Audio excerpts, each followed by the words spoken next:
Lovecraft country. I didn't love it. The writing style just wasn't there. It just wasn't there. It did not hit me as a Lovecraftian novel. I am really cold, so I got the black hooded on.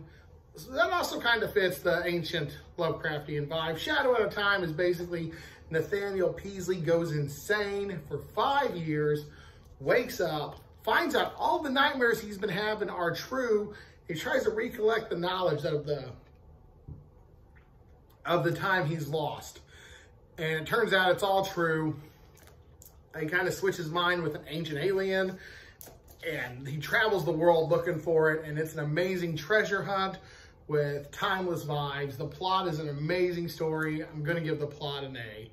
The plot is really what sells this. I'm going to try to do each category for 1 minute if I can, but we're going to hit characters now. Characters is a hard one for this one because there's really only one, Nathaniel Peaslee, professor at Arkham University. He's really cool. I really enjoy his take on all this because he's like, "Aw, shit, we're fucked." But he says it much, you know, it's Lovecraft, so he writes in a certain way.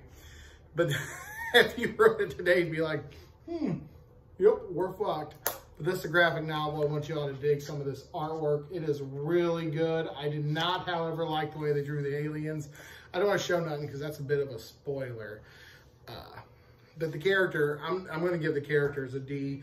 There's only one character in here, and he's a bit forgettable, and they just sort of touch on the other ones, like the ones he meets in Australia and the ones, and he lives a bunch of different lives. I thought we could have gone into it, but the characters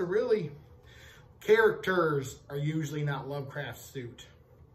The situation and the writing style was what drew me in. Prose. I don't mean prose as in writing. The prose is in what I enjoyed about the book.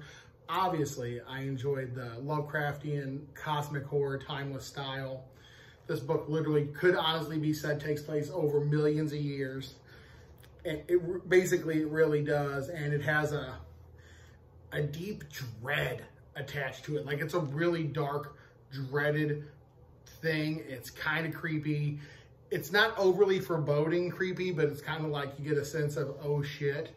And there's a part where he wakes up and he realizes that all the nightmares he has are true. And he's like, oh man, that part hit home, because I don't sleep a whole lot. I only get like 4 or 5 hours a day.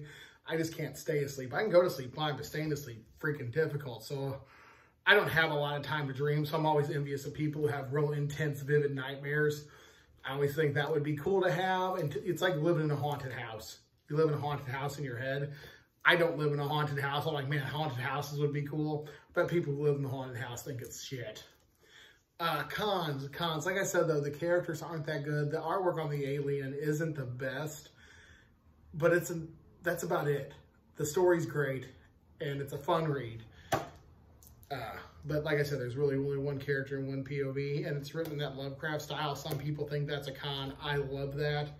I love the Lovecraft style. I Am Providence is the way I call that style, and it's amazing. But Journey, how did I enjoy? I think it's only like 300 pages. I enjoyed it about that much. Yeah, I loved it. I thought this was a great graphic novel. I have the Lovecraft collection upstairs, a big mass bind-up. I actually have 2, and I've read it back to back several times. And this was one of my favorite stories. So the graphic novel was, of course, I'm going to give this an A+. Cool characters in a familiar universe that I obviously love, with a deep foreboding dread and a timelessness that makes me, I love it when I like the mechanic where I'm nothing to the monster. Like, this monster is just like, I'm going to destroy things. To me, this is like a big moment in my life, or I find out there's an ancient sleeping evil. But for the monster, it's like, yeah, I'm still fucking sleeping. I've been sleeping for a million years. This life-changing moment for you, for me, it's Tuesday. And I love to know that my place in the universe, for good or evil, is so insignificant. I'm just that little moot speck. And that, normally that could fill you with depression. That fills me with hope, because I realize I can't fuck it up too much. There's very little I can do to put this whole universe out of whack. So that filled me with a little bit of hope. I can't fuck it up too much. But I love that, and I love the Lovecraft style. But that being said, this has been your boy Prue. I'm going to give this an A+. You get a chance to check out and read any Lovecraft, but The Shadow Out of Time is definitely one of the more sci-fi entries and a less horror entry into the Lovecraft mythos.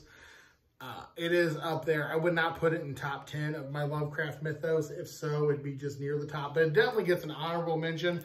So really, honestly, the graphic novel might be your way to go. The library had that copy, but that's the way I would do it. Just check out the graphic novel. You get the cool imagery and you can get through the story quicker. It's a good story. It's not his best work. It's you know, like Stephen King, bad Stephen King is still an amazingly good novel most of the time. That's how I feel about Lovecraft. But this has been your boy Prue. Thanks for watching. Stay creepy. Check out that cool little thing I saw that's from just a thing I found on YouTube, and I thought that looked great. It's orchestral music designed by H.P. Lovecraft. Just type in Lovecraftian music. That was the first thing that popped up. I would link it, but I don't know how. That's really cool. So I've been listening to that while I read that. So thanks for watching. Again, I appreciate it all. Deuces.